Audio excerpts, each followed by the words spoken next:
Call the police immediately.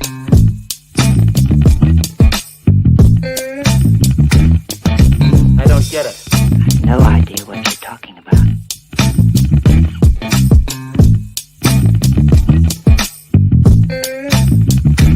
Yes?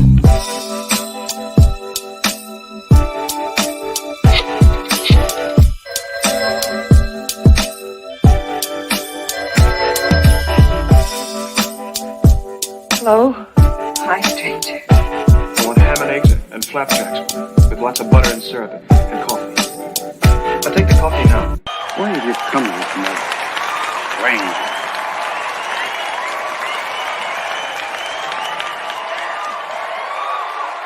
Where's my dough? Yes, sir. Yes, sir. Good morning. Good morning. Good morning. Welcome to Vibes and Stuff Live in the Morning with your host, Uncle Freezie and Chuck Allen. Salute to all the vibrant ones out there checking in with your boys at 8:20 a.m. Eastern Standard Time. What's going on with you this morning, Unc? Chilling, bro. Chilling. Got a lot of stuff to talk about, man. It's a Friday. Thank God it's Friday. TGIF. Yes, let's go.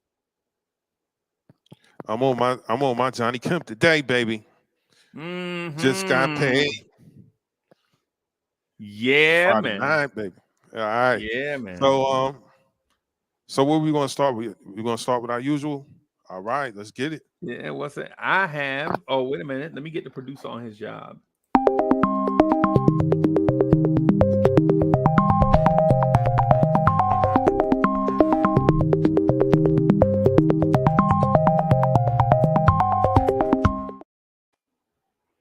I have coffee.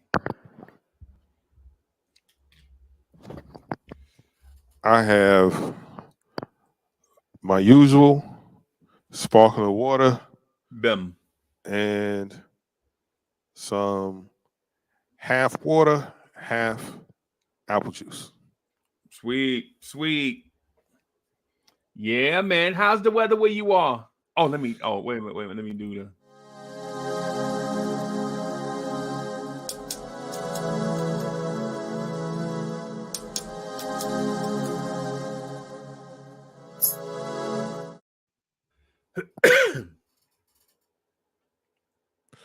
Well, it's about 36 degrees. Oh, okay. Where I am, it's about 44 degrees, and it's supposed to be cold today. Well, I think it's gonna warm up to we're gonna kind of get to 50 maybe. Kinda, yeah. We are not getting close. It's going to be very cold here tomorrow. Tomorrow morning it's going to be very cold, like in the 20s. Oh wow. Yeah, so it's going to be weird. Now tomorrow we're supposed to get rain that later on turns into snow. Yep. And we are getting that cold rain. So oh man. Yeah. Well, but whatever. Stay bundled up. Shout out to the chat. Shout out to Savage NY. Shout out to my man D's balling. Thank you, sir. D is balling. Peace and prosperity to you, my brother. Yeah, man. Yo, I'm itching to get to this conversation we was having before the show. I'm itching to get to it. All right. So let's not even hesitate. Let's jump right in it. Let's not even hesitate. Get in it. We ain't even gonna hesitate. We just gonna.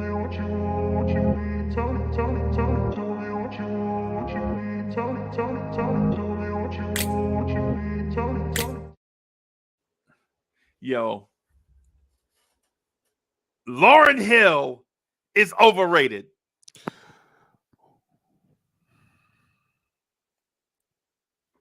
Bam, there it is.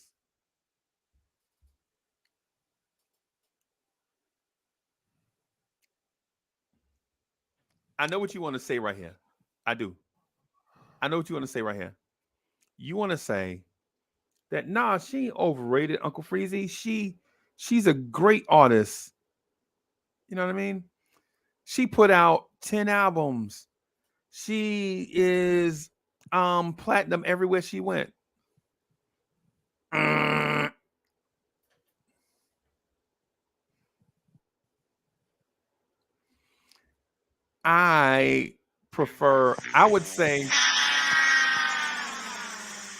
I would prefer Erica Badu over her right now. Wow. Yes. Wow. I think Erica Badu washes her in the verses. Washes her. And first of all, let me Washes. get this. Let me explain something. Let me explain something to you. Now you're not liking Lauryn Hill. That's fine. That's one Music is thing. Yeah. subjective. Yeah. There are people that I rock with. People like, what? You're crazy. There's such and such and such. Yeah. I get it, but I'm not Yeah. feeling it. Yeah. But Wash, Erica Wash. Badu, amazing artist. Love Erica's music. Erica Badu don't have a Ooh. miseducation of Right. Lauryn Hill. She does She not. does. That album was a double album, Uncle Freezie. You can listen to both albums from front to back and not skip a freaking song. Every song on that joint was amazing. We all know why it was amazing. You Right. know, people didn't get credit for the records that they wrote and all that stuff. But the actual records, man, fire, top to bottom. It is in the Miseducation of Lauryn Hill is one of those unicorn albums that's in the same category or in the same echelon as Innovisions or Talking Book or The Chronic, What? Wait a minute. Illmatic, What? Get Rich or Die Trying, Are you saying Lauryn Hill's Liquid Sword. album It's a perfect album. It's a perfect is album. in It's a the perfect category? album. It's in the category with the greatest Yes. culture albums of all time. Yes. It's in the category with Paid in Full, Eric B. and Rakim. It's in the category with what's the 411? Those albums aren't in that category at all. Those albums ain't in that category at all. Are they classic? Wow. Are they classic albums? Yes. Are they amazing bodies of work? Yes. But they Yes. ain't that. They are not that. They are not that. Them albums that I mentioned absolutely belong together in that group. Right. Except Paid in Full was the first complete hip hop album ever recorded. People can say what they want to say about Run DMC, but go back and listen to them Run DMC. You be illin', dun dun dun dun dun dun. No. That is not Okay. But see, here's the thing, and I think this is where we're a little off, almost like we're having different arguments or having arguments about different things. I'm not talking about, you know what? I'm not talking about someone's iconic status. I'm just talking about that body of work. right. So I might have to revisit Paid in Full. I know what it was when I heard it. Please revisit Paid in Full, man. Please, because the thing about Paid in Full is just because it didn't sell as much as Paid in Full didn't sell as much as what's the album from the Sugar Hill Gang? The Sugar Hill Gang had an album come out and they sold more than Buzzy Bob, but the album was trash. The album had two songs on it, right? But it was a novelty at the time. That's the reason why it sold. Paid in Full by Eric B. and Rakim. Okay. So I'll compare Paid in Full to the Miseducation of Lauryn Hill, and it sounds like they don't belong in the same category. But hear me out on why I put them in the same category. Okay.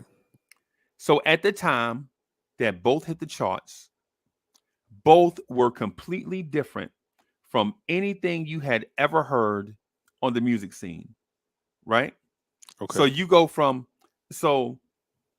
from albums like Radio and Houdini, all these guys, and all of a sudden these two dudes come out. One is a big DJ that looks thuggish, looks the street role, but is soft spoken and don't talk much.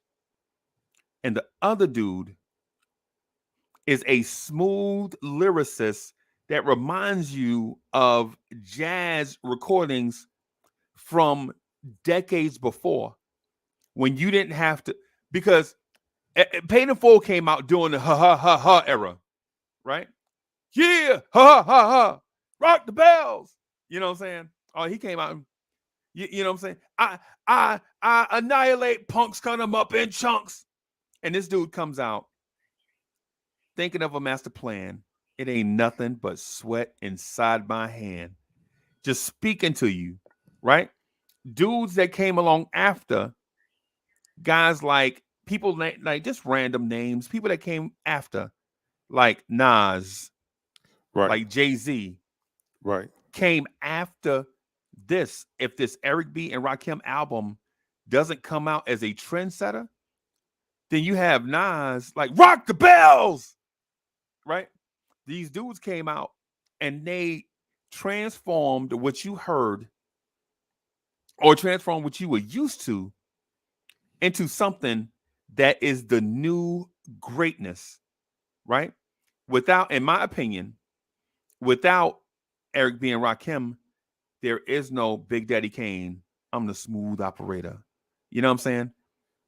Yes. Without Eric B and Rakim, there is no smoothed out vocals on the thing. Well, maybe it does come, but he was the first to do it, right? And the second thing is and the thing with Lauryn Hill to come out. So R&B and rap had been doing this weird tango together for years, right? Like a say a rapper raps a certain part on a R&B artist song. Like Troop had a song called Spread My Wings, and they had a rap part in the middle to keep you dancing while the dancers dance or whatever. Or you would have an R&B singer visit a rapper and sing the hook on a joint. But you never had an R&B singer rapper all in one until Lauryn Hill, right? Right. Queen Latifah tried to do it on her album. She had songs like Ladies First and what's the joint? Don't Make Me Wait, Come Into My House. You remember that? Don't make me wait, come into my house. Remember that? No. Queen Latifah tried to do it, but she did not do it like Lauryn Hill. Okay. Then think about the iconic album name, right? So Right. the iconic album names for both. See, Paid in Full meant something to us back then, but it was the new slang. Like you had just started hearing people say, "Yeah, I'm paid in full," right? They come out with an album called Paid in Full. Paid in Full was something we aspired to, right? Yo, I'm gonna be paid in full. These dudes is coming out, yeah. Skip the studio because I'm paid in full, right? So they do that, and both dope album names. Then you look at the album art, right? Lauryn Hill's album cover is iconic. The Miseducation Lauryn Hill album cover, in my opinion, is iconic, right? Like you can get the poster and put it up on your wall, kind of like Nas's Illmatic album Illmatic, cover. I got yeah. it over here in the thing. I'm gonna hang it up someday, right? But Eric B and Rakim is on the album cover, dressed like the dope boys on your corner. But albums before that, dudes were coming out dressed like the Ohio players, right? I mean, come on, think about that. Rappers legit was dressing like Confunction. Rappers was dressing like Parliament Funkadelic on the album cover. Yeah, The that's dude a had fact. bras tied around their head, cattails hanging out their ear, a bandana, a bulletproof vest, a spike belt with their name on, all this stuff. And these dudes is just sitting on a Benz, dressed like normal dudes off the street, right? So the thing with Paid in Full and the Miseducation of Lauryn Hill, if you break it down in a sense of the impact that they made upon release, and not look back at, oh, this is this dope album versus this old as hell album. When you break it down, when you look at it, like, because I remember the day Paid in Full came out, right? We had to go to this place called Crazy Eddie, and I know a lot of people in here don't remember Crazy Eddie's. Price is so low, they driving me insane. We had to go to Crazy Eddie, you know what I'm saying, to go buy stuff, go buy albums, right? Right. And Paid in Full was in the black music section, right? This to tell you the era that we coming from. This is like in the mid 80s, right? And so I said all of that to say this. Lauryn, hey, the Miseducation of Lauryn Hill is a fantastic album. Fantastic, right? But I don't put it above certain albums that came out because of the impact of the album when they came out. The Miseducation, for one, the Miseducation of Lauryn Hill came out when there was a lull in music. You know who was on top of the charts when the Miseducation of Lauryn Hill came out? Guy was out. And there, what was the album? Black Street. That was Black Street. No, Guy was out. Guy was out. Do you want to dance with me? Yeah. Do you want to dance with me? Yeah. When the Guy reunion after they did Black Street, right? Remember, after Black Street, Guy got back together, did an album, and then they broke up, and then Black Street came out with Another Level after that. Oh, I'm sorry. I'm sorry. No, Another Level came out first. Remember, Another Level came out first, Black Street, and then Guy had a reunion after that. So there were two Black Street albums. It was Black Street and Another Level, and then a Guy reunion. Right. And Okay. then you know what was the number one song in the country? Hey Dirty, Baby, I Got Your Money. You remember that? That song Oh, was Dirty fire. Bastard. That song Yeah, no, was I know. dirty. Yeah. Baby, I got your money. Yeah. Don't you worry. Until Say hey. Miseducation came out. Till Doo-Wop, that thing came out. Right. And then people was like, who? Old Dirty, what? Yeah. Yeah. Here's Yeah. I just while you were giving me my education on Eric B and Rakim, because you gotta understand when he drops, I'm like 6-7 years old. Oh, I didn't know that. So it's not. You understand what I mean? Like Right. it like I hear it, but it's my cousins them, you know, That's driving their music. is Zuzu iMarks and Suzuki Yeah. sidekicks and things of that. It's their music. Toyota MR2s and all that stuff. Yeah. So Pontiac Fieros. yes. Yeah, you know what I'm saying? Yeah. So Yeah. I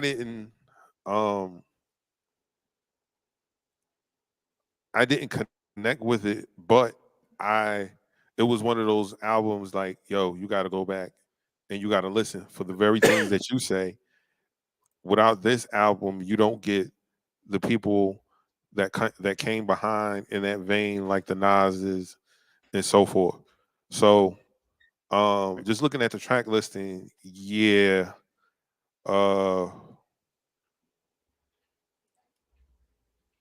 he 10 for 10. Yeah, man.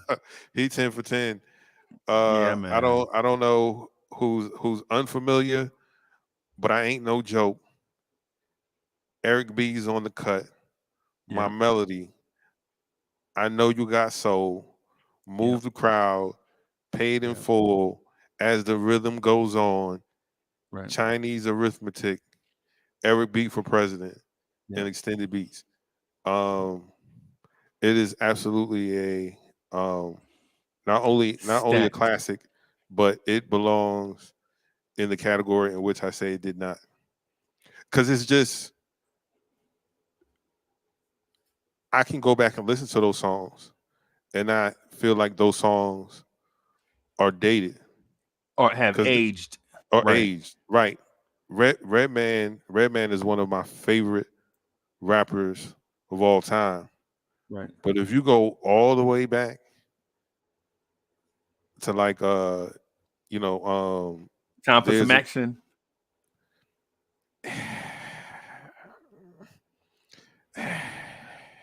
I know. But Muddy Waters Right. Right. aged amazingly. You can still go back and listen to that and like, okay. Right. But at the time, all of those albums hit. Redman was like 4 for 4 at the Right. time. Right. Before he dropped Muddy Waters. So Right. um Because I K feel Solo was on one of them joints. K Solo said, "My afro pulls at 360 degrees, so this makes me the light skinned Richard Roundtree." Right? Yo, K Solo and Redman on a song together. oh yeah. Oh my gosh, bro. Oh my god. I was like, yo, those K Solo, man, from his own admission, he couldn't get out of his own way. But I thought he had an opportunity to be Right.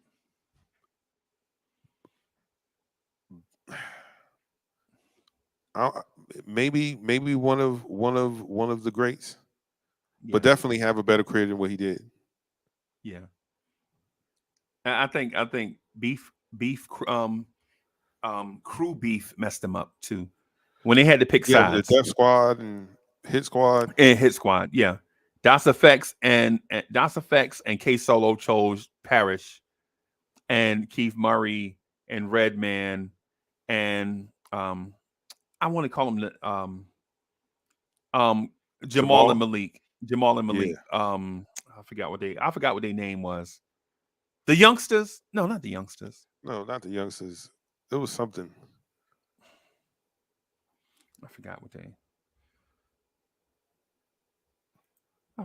name is. Let me see. I can't. I'm drawing a blank. I'm gonna have to look that up.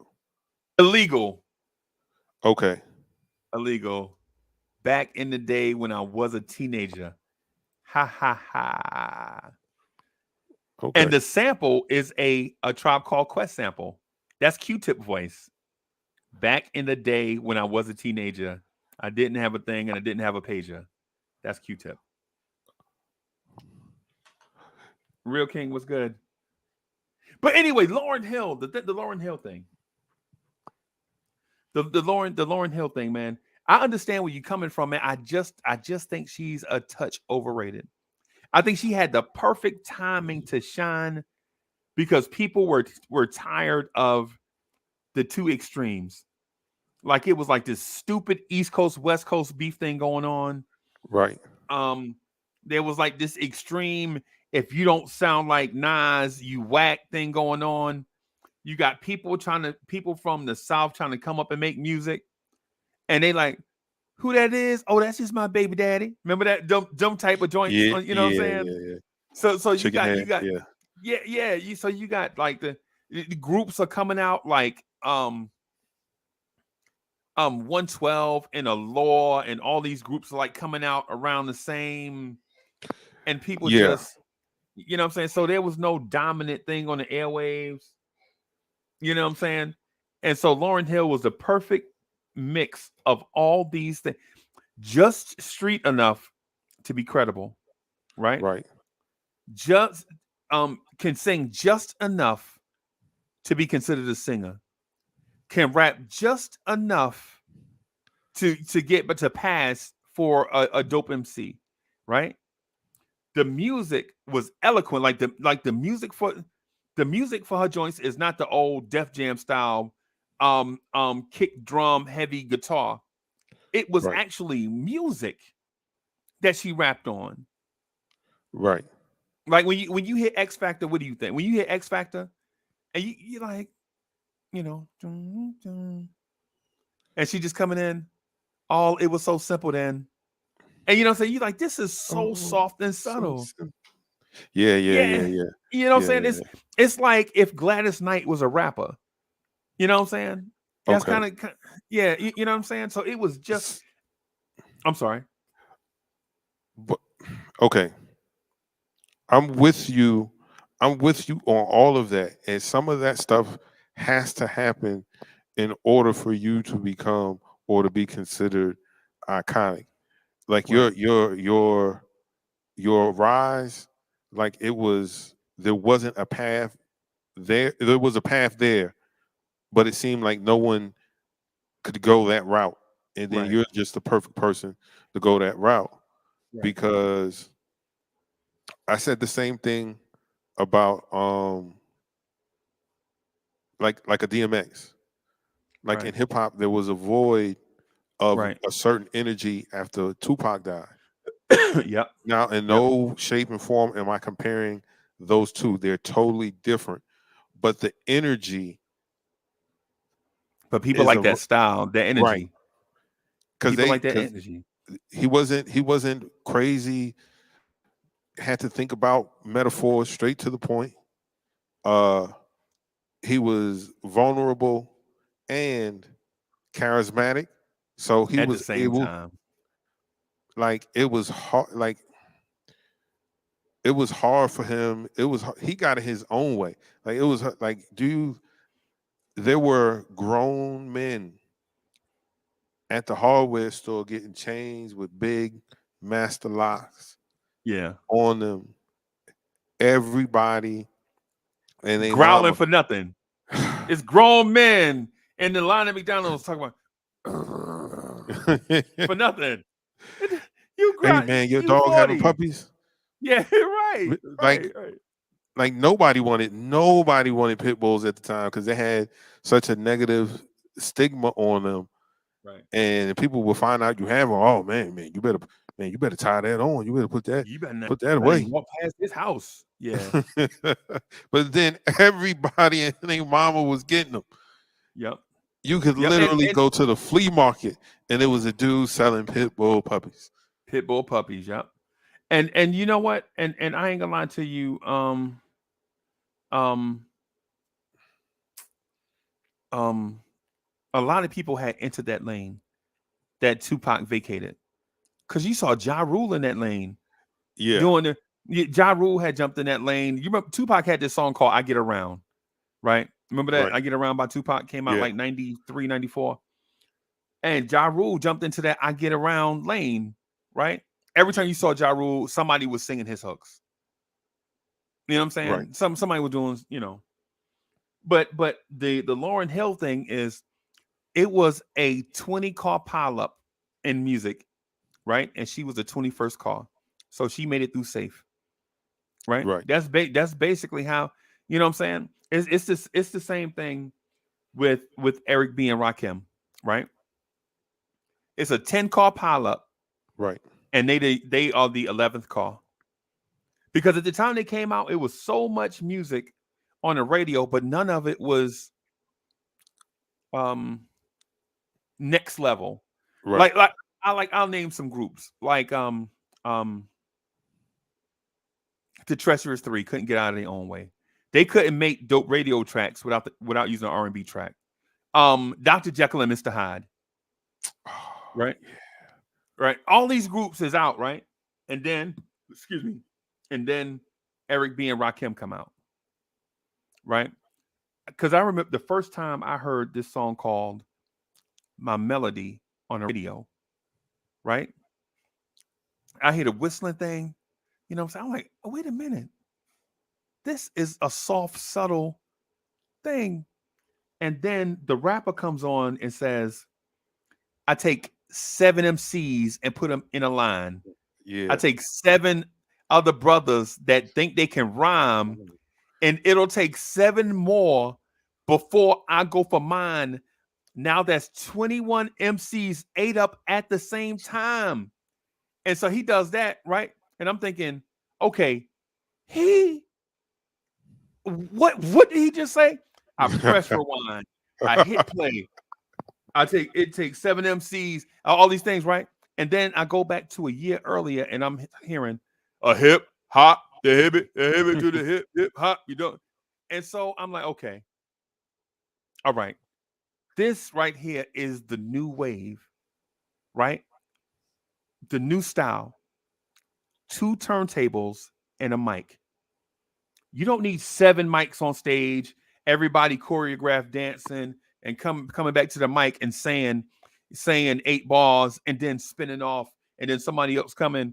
Everybody look like Confunction. And hey, Subliminal 209, what's good? Eric B and Rakim. Eric B and Rakim helped establish the 2 turntables and a mic. Now, for those that don't know about that phrase, 2 turntables and a mic, you might want to do some looking into what that is. You know what I'm saying? But for those that understand hip hop, when you see the beginnings of 2 turntables and a mic, right? You're like, okay, the DJ is not the producer, but the DJ is gonna set the vibe. He's gonna tell the producer, we not rapping to Madonna beats, right? This is our vibe right here. The DJ like doing all the scratching, and he like get the beat, and the beat needs some salt and pepper to it. The DJ like, wait, stop right here. He get it, and he gonna scratch, and he gonna record it, right? Kind of like EPMD had a song with Ella Cool J called Rampage, right? Yeah. And so the beat is dope, but DJ Scratch is like, okay, I know you got LL here, and I know y'all gonna step y'all game up lyrically, but let me add this street element. And when you go back and listen to Rampage and listen to the scratching, the beat was okay. But he takes that song to another level with his skill. Right. And the same thing with Lauryn Hill and the Miseducation of Lauryn Hill. At the time the joint comes out, bro, the world needed that joint. It's like if you, Chuck, if you ever heard this album called Off the Wall by Michael Jackson, right? If I've ever heard it. Yeah, bro, I'm just saying at the time that it was released, right? At the time it was released. Yes. Right? There was all sorts of music out. And there was no clear hey, this is the new wave type thing going on. So Mike was the 11th call and the 10 call pileup. Right? You know what I'm saying? It was so different from what you heard. Because Mike took a dude that was a soundtrack producer, right? Quincy Jones had produced the beat for Sampling Son. Dun, dun, dun, dun, dun, dun. That's Quincy Jones. Right. Quincy Jones produced the song that you hear for the Austin Powers movies. Dun, dun, dun, dun, dun, dun. That's Quincy Jones, right? But then he gets with Mike and produces Off the Wall, and it's like, wait a minute. This is exactly what we've been doing. And I'm sorry to dominate, man. I'm my bad. Wait, like you're not going to start the story and then stop in the middle, talk about, hey, let me stop, let me dominate. Are you bugging? You better finish dropping these jewels, man. I know that that Quincy had a big hand in Mike success. Starting with that body of work and then moving on to the greatest selling album of all time. Right. And if you know, Quincy Jones could not reproduce the magic that he had with Michael Jackson after that. With a bunch of artists, he could not reproduce the Michael Jackson magic. I mean, the most successful person after that was probably Tevin Campbell. Maybe. Nah, Tev ain't never had. We talking about Thriller.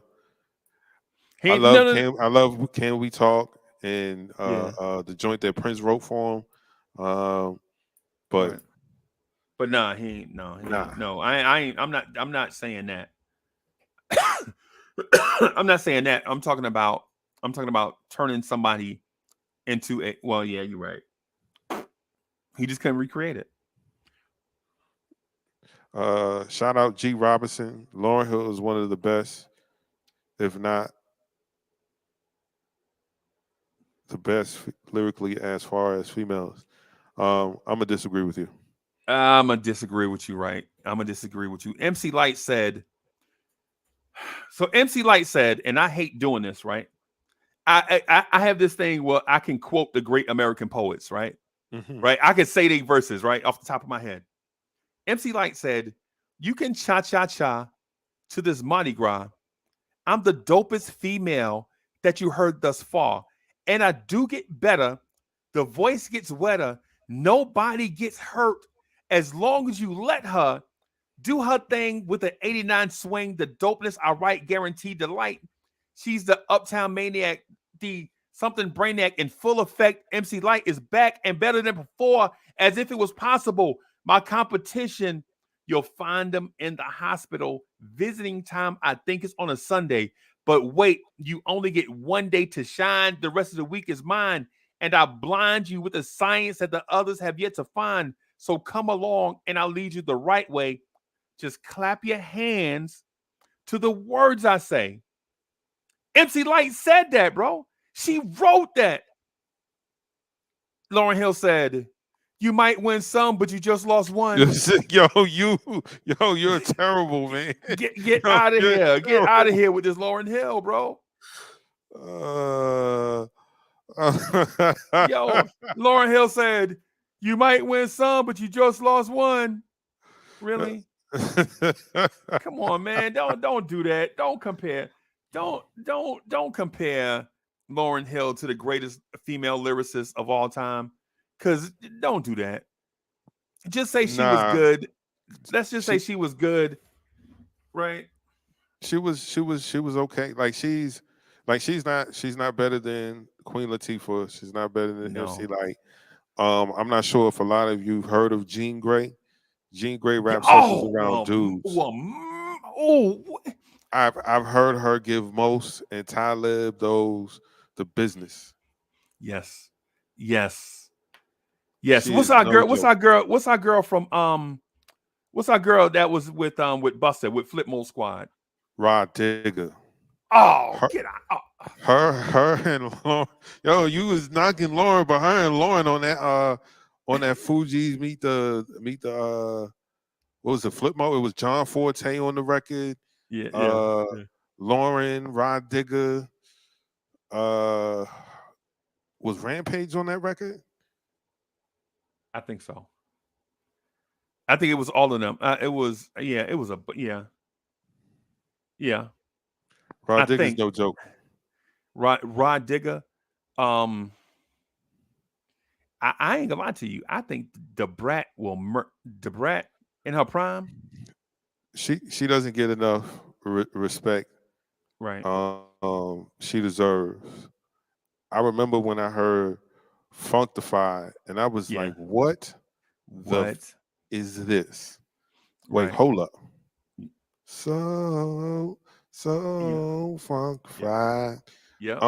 Yeah, the brand, and then when she, tried to rebrand, it came back looking sexy and confused everybody. Like, wait, Yeah. When she got the Missy Elliott tracks. yeah, Yeah. what do No. you like? A whole lot of feel you get this star. I was like, I don't know what this is, I don't know but what this is. uh I'm confused because she looks amazing. I thought she was, Yeah. yeah. So Yeah. anyway, you got a long list of female rappers. I Lady mean, Luck. Lady Luck has been nice since she was like 15 years old. When she was on Right. the Symphony 2000 or the Symphony remix, whatever with EPMD, Right. she bodied. Those are grown men She's that we grown man. revere. Right. Right. Eric B, Rakim, Keith Murray, Redman. We revere. She bot. It was a reason she went last. Right. That was back then. Yo, the last MC was the closer. You know Yep. they was about to go off. They was going to shut it. She shut it Shut it down. down. She's Right.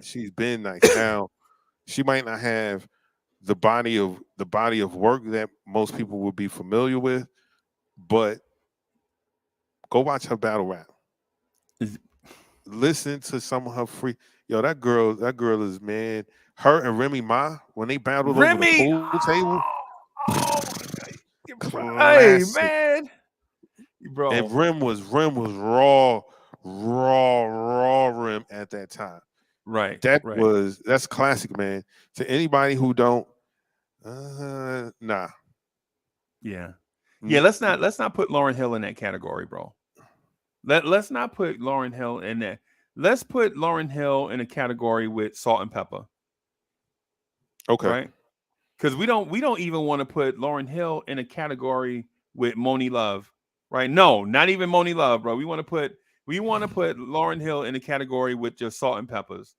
You know what I'm saying? Something like that. We know because Lauryn Hill definitely ain't better than Sparky D. She definitely ain't better than Roxanne Shante. No way. You know what I'm saying?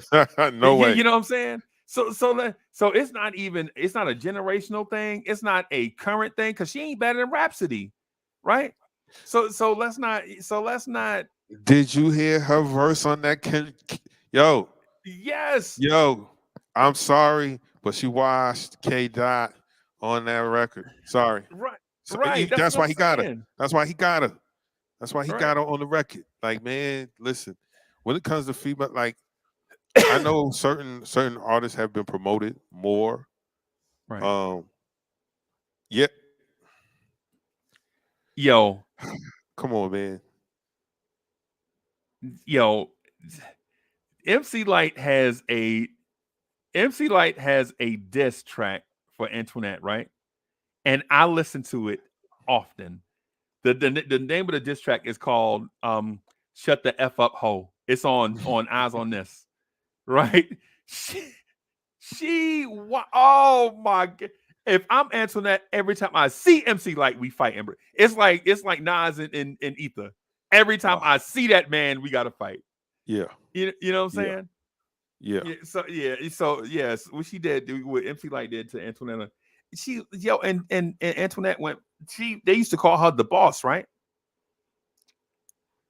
I think that might have been her name, the boss, right? Uh, But Chuck is okay. Speaking of the boss, do you think Lauryn Hill is better than Boss?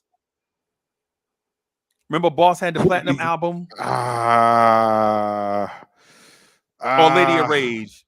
The Boss or Lady of Rage. nah.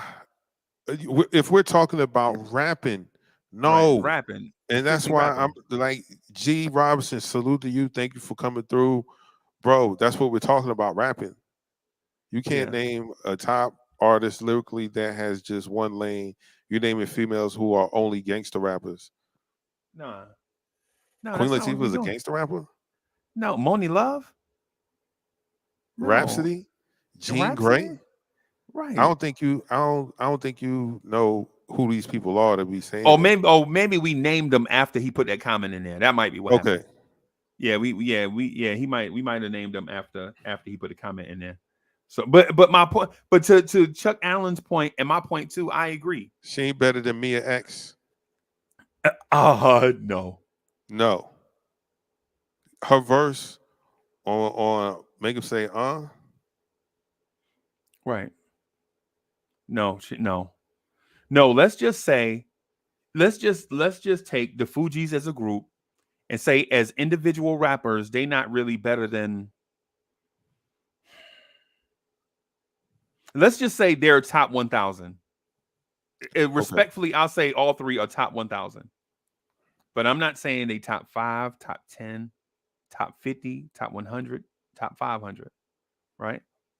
I'm gonna say they top 1,000, and I'm being kind. I'm not saying that they bad because there are thousands of rappers out there. I'm not saying that they bad. Right. I'm just saying that nah, let's not. The Fugees as rappers, man. I mean, Have you heard their first album, Chuck? The first Oh, album, not Blinded the on Reality. yeah, not the remix album. After I think I bought them. I bought them and the Gravediggers at the same time.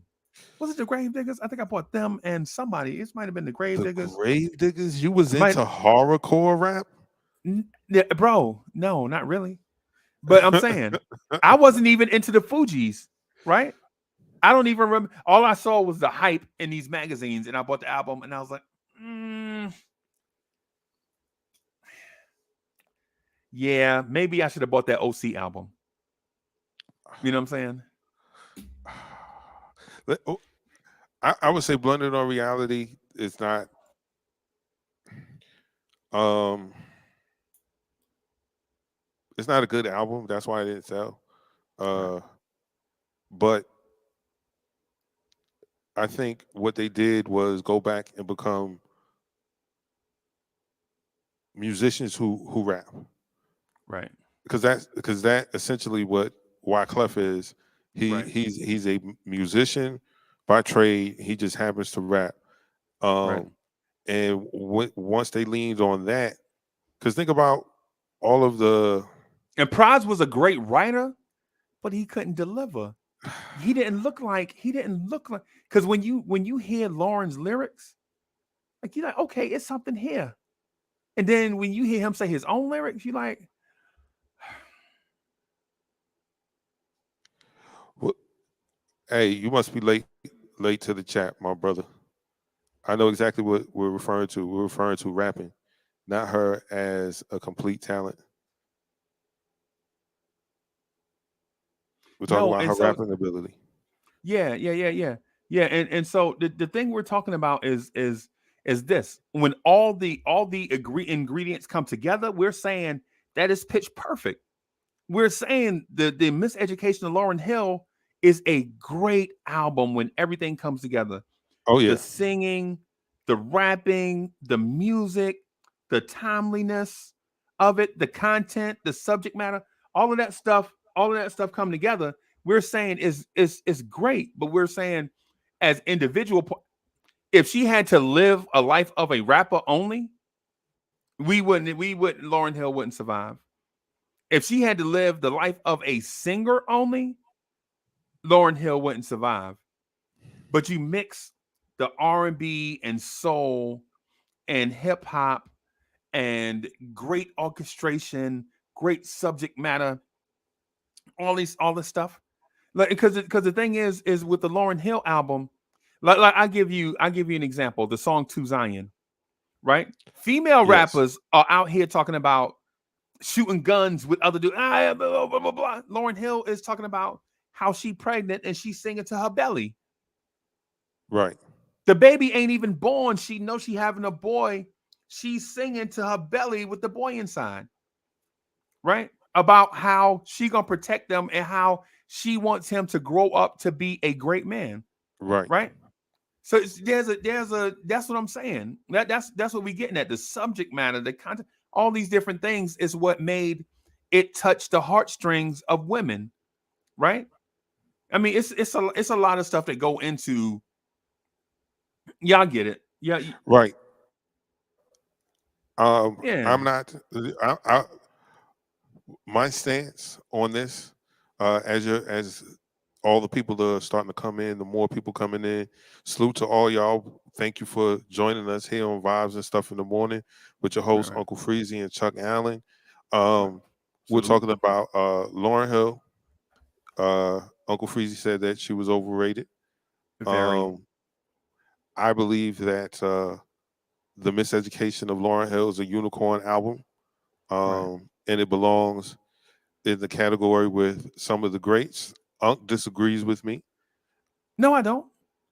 Okay, No, no, you no, disagree? You think she's overrated as a rapper?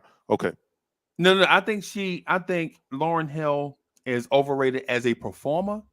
I think the time is that Stitcher time was perfect for her. But if you notice, as time moved on, she did not. Hmm.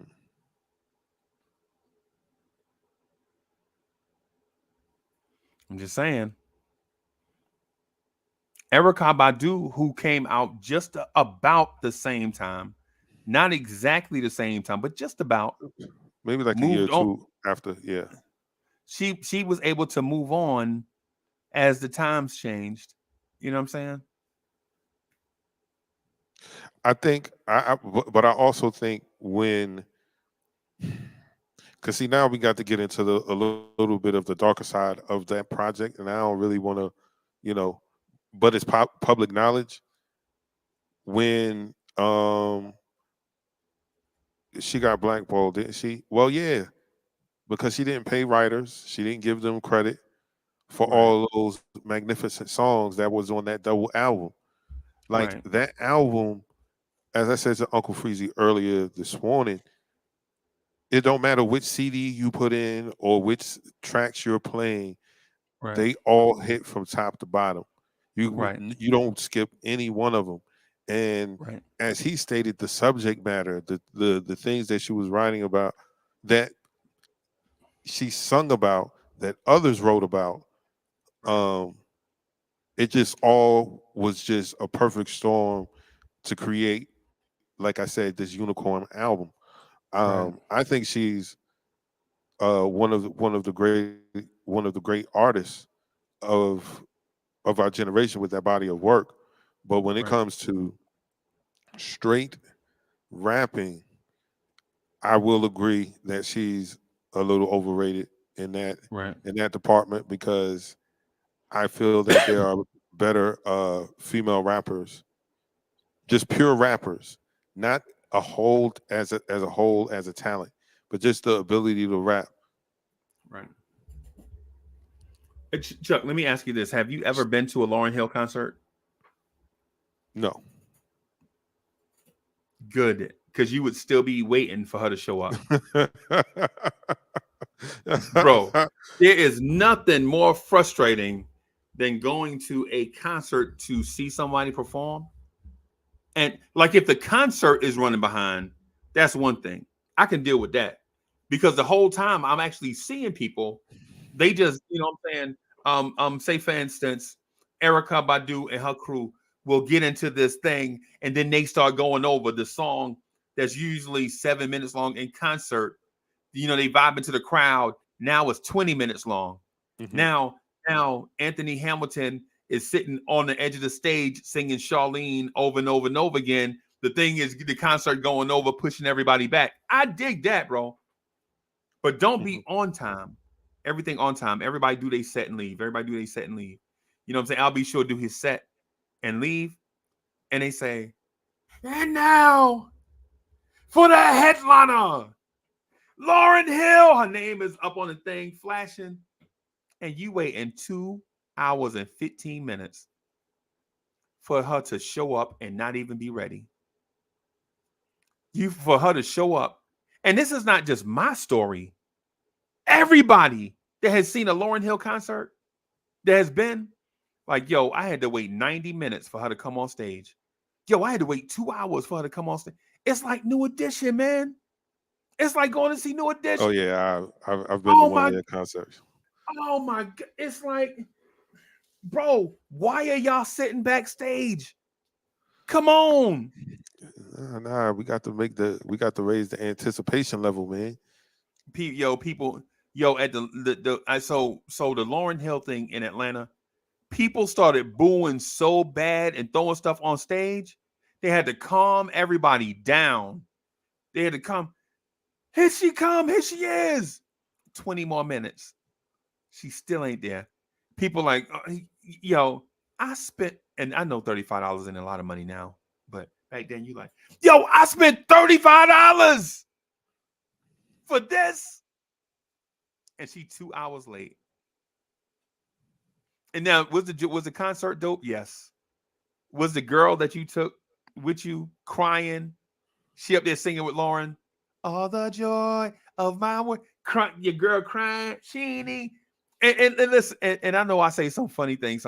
Listen, your girl crying because Lauryn Hill is singing the pregnant song to all the ladies in the audience, and your girl, the girl with you, is looking at her stomach like she got company. You ain't got company.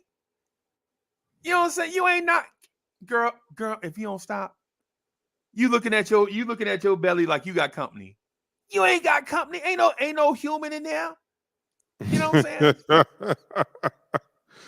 saying? Lauren, Lauren is something, man. Lauren is something, bro. I just think she's a touch overrated. I think she is as overrated as maybe Snoop Dogg is overrated. Right? I think Snoop is overrated. I think Lauryn Hill is overrated. I would even say Run DMC is overrated. Okay. Ladies and gentlemen, all the vibrant ones that are out there today, these thoughts and words Oh, are Run is underrated, not DMC. I'll put it that way. Run is overrated, not DMC. I like DMC. hey man, um I don't think Snoop is overrated. Uh man, I love Uncle Snoop, man.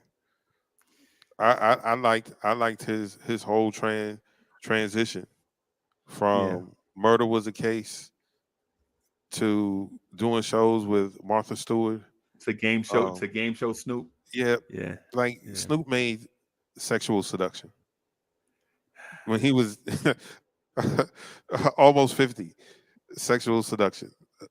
No one saw that coming. No. Snoop. Especially not 30 years ago. You did not see that coming. No, you absolutely did not see that coming. Yeah, he Um, also made the joint beautiful. Him and Pharrell. slaps till this day. Um, I don't think he's overrated. Um, there are G Robinson. What's up? There are better rappers than Drake, but all around he's in the top 10 all time of what? Ah, I don't know, man. I don't put Drake in top. I don't rank Drake You got to put at Drake all. over there with Lauryn Hill. Yeah, yeah, yeah. So if I'll he's do top that. 10 in a class with Lauryn Hill, then okay, I put Nelly in that group too. okay. The first time I heard Nelly, Nelly had, and listen, I ain't gonna lie to you, bro. Nelly has one of the dopest anthems ever, right? So he got a beat from Manny Fresh to do a song called Air Force Ones, right? Okay. And when I saw the stupid video, I was like, oh, this video is stupid. I hadn't heard the song yet, right? But I had just bought a surround sound. Me and Mo had just bought a surround sound, right? And when Air Force Ones come on, I'm like, oh my God, this is fire. This is fire. But Chuck, let me say this though. You're not gonna get off the hook with Lauryn Hill, bro. Lauryn Hill is overrated, bro. You I, can't put because what did she do? What did she do after that album? but what can you do? What can you do after that album?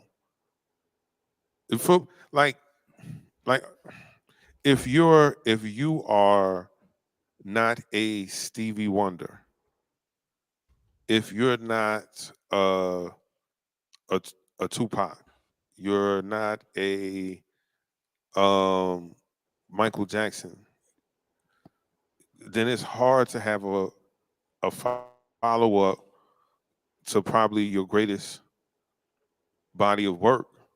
That's why some people, they drop a crazy album. Me like, yo, well, how come I ain't heard from such and such again? And it's like, yo, how do you top that?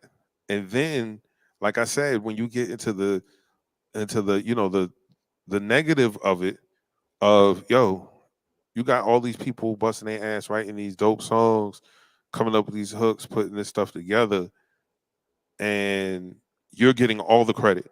You're being Okay. hailed as a genius, and it's other people's pens, other people's ideas that got you 5 Grammys.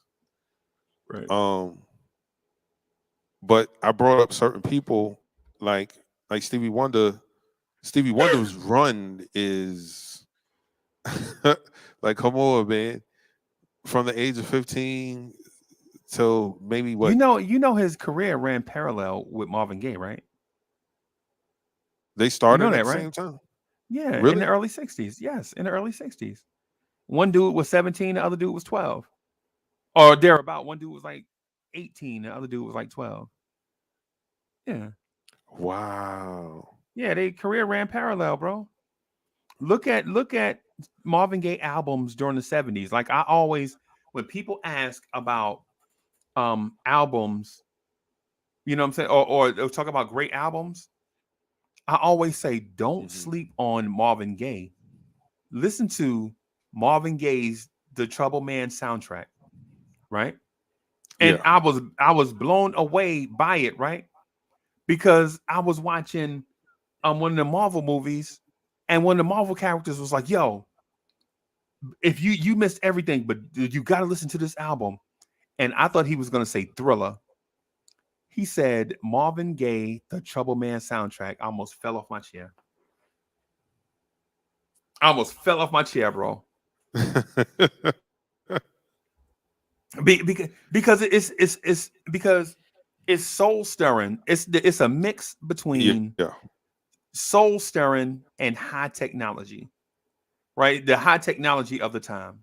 Hmm. You know what I'm saying? Yeah. So yeah, hey, salute Hewlett Samuel, salute. And AC is in the building. What's good? Salute. Yeah, man.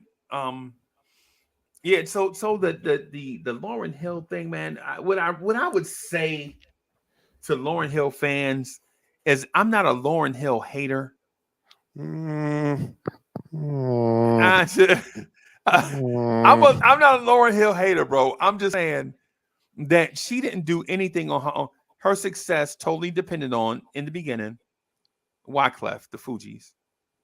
Her solo album, she didn't give creative credit to a staff of people, Yeah. right? When left to her own devices, her music does not sell because she's still been putting out music the whole time, right? But have you heard the song, Lauryn Hill song from 2020? I cannot say that I have, right? The Lauryn Hill joint that came out in 2020, I didn't hear it. Wonder why that is. Well, um, I don't know the record. I wasn't checking for it. Like I wasn't looking. Like after like certain albums, I'm not looking for anymore. Right. Like I'm not looking for a Jay Electronica album. I'm not Yeah. looking for You know, he had an, an album come out in 2020, right? that wasn't his album. That was Jay-Z That was Jay-Z album. ice I know. skating on his ass. Oh, I'm sorry. Yeah. I'm sorry. Eh, come on, man. Come on, man. Like Come I on, I Jay. was disappointed because I'm like, now it makes me feel like you're scared to put something out and you didn't want it to fail, so you put Jay on it and like, nah, man. So And it I'm not looking for his album to yeah, drop. right. Um, That's what I'm saying. That's what I'm saying. Jay Electronica was hot for a moment, and that's it. uh, yeah, he was one of those people that you wanted to see, yo, I want to see what he's able to do because he's murdering all of this stuff. Like All these his features. story was dope, you know, Yeah. moving from New Orleans to New York, trying to get on, trying to rap, hooking Right. up with all them East New York dudes, Right. RIP Sean Price.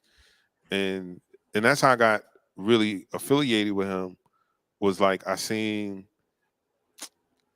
back in the day when they used to do the hood DVDs and be doing Right. interviews in the park and all this stuff. On the street. And Yeah. And yeah, dudes always walk by with their shirt off. yeah, Yo, put a shirt on.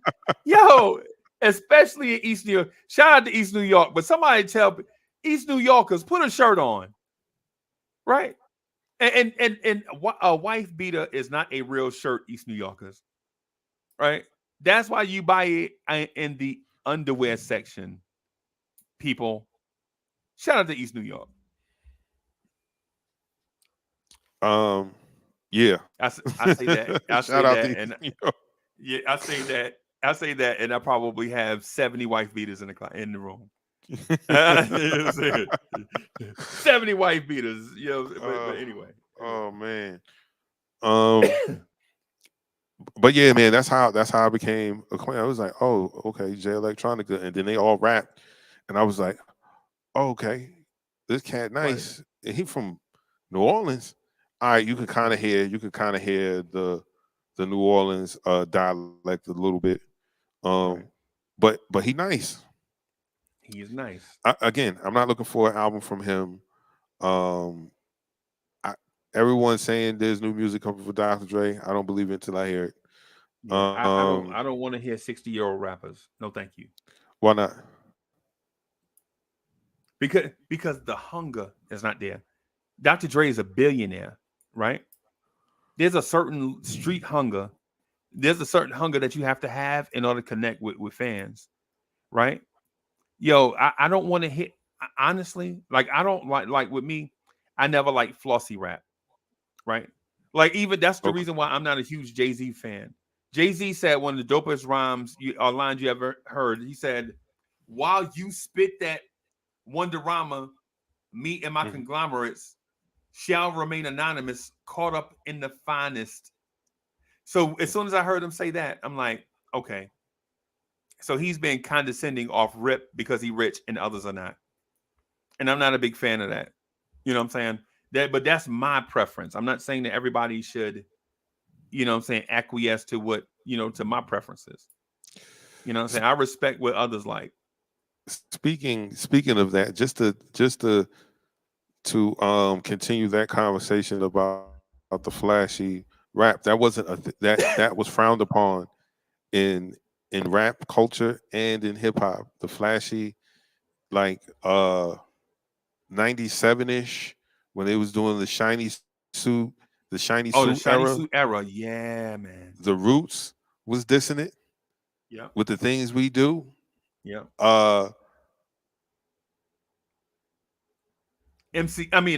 Ice Cube was dissing hard. Was destroyed. Now I want to get this right because sometimes that collective, you know what I'm saying, when it comes to boot camp click, I want to say I think it was probably just like Buckshot Shorty and maybe ROC kind of going at Biggie and Puff. Yeah. To a certain extent about, you know, that's not real hip hop. Yeah. All the jewelry and champagne. That was definitely shiny suit. And people hate when you mention that Biggie was a shiny suit rapper. People don't want to hear that. They say he was from the streets. But when I watched that, when I watched the video for Hypnotize. Oh no. Now when I watched Big Papa. I knew you was gonna go there. I knew you wanted to say ready to die. He was not shiny suit. But yeah. He had a song. He had a song called Warning, right? You remember Warning? Right. G Robinson. G Robinson, I'm gonna tell the Warning story, right? The story about Warning. This is how I heard the story. I heard a dude tell a story on the radio, and I can't quite remember the dude's name, and I can't quite remember the year. But he was like, yo, they had the beat for Warning playing for like 6 hours, and Big was asleep. Everybody mad. They you know, so they mad, like, yo, just wake him up, man. So they say, so this dude's snoring on the couch, they wake him up. They like, yo, Big, we need your verse. He's like, yo, what's going on? Who's shooting? Yo, I ain't hungry. You know what I'm saying? You know how you be when you be asleep, right? They like, yo, we waiting for your verse, man. We've been waiting for like 6 hours. He's like, yo, let me go wash my face. And so he go in the bathroom and wash his face. And he about to walk out the door. They go, grab, hey, where you going? No, the booth over there. So he's like, oh yeah, okay. He walks to in the booth and does the, everybody like, no, you don't have to type no mic. This is a studio. You know what I'm saying?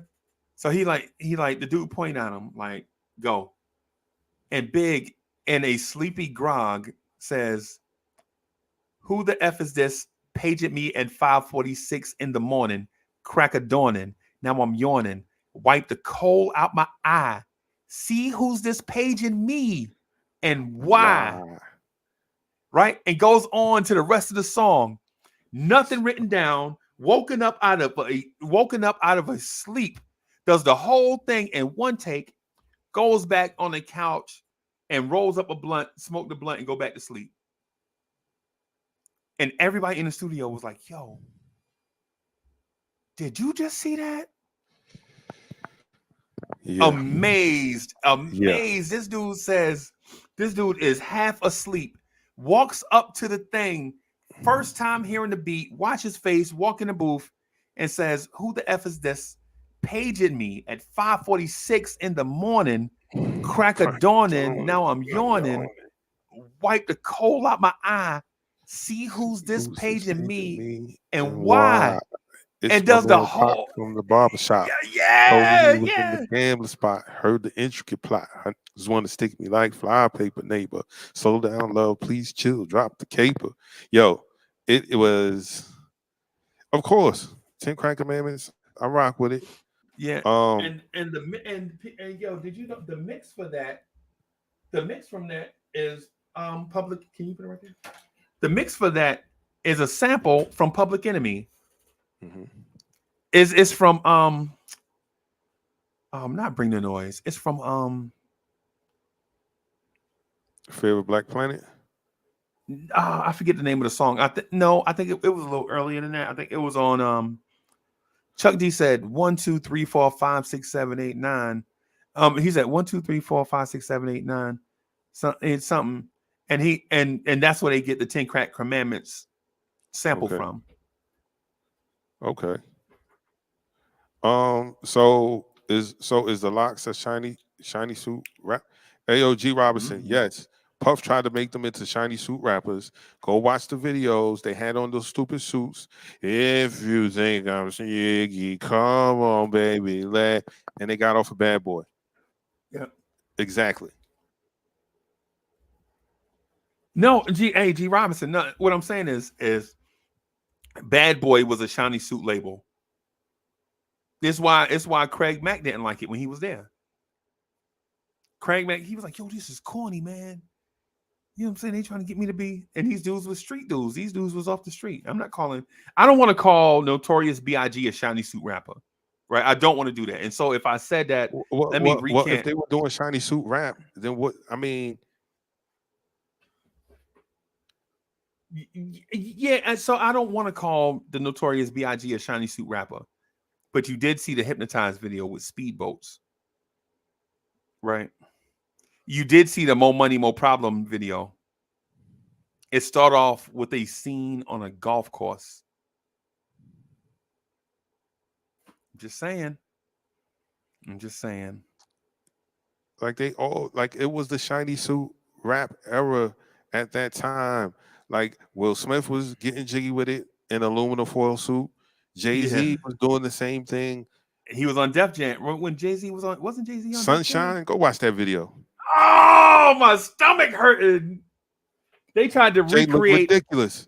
He looked like Joe the Camel on that in that video. I was like, why are they doing him like that? Oh man, yeah. I'm not saying, man. I'm not gonna argue with you about an era that I know you know nothing about. That's ridiculous. But that's ridiculous, G. Like you weren't like. There's no way you were around, and for you to keep saying that wasn't happening at that time.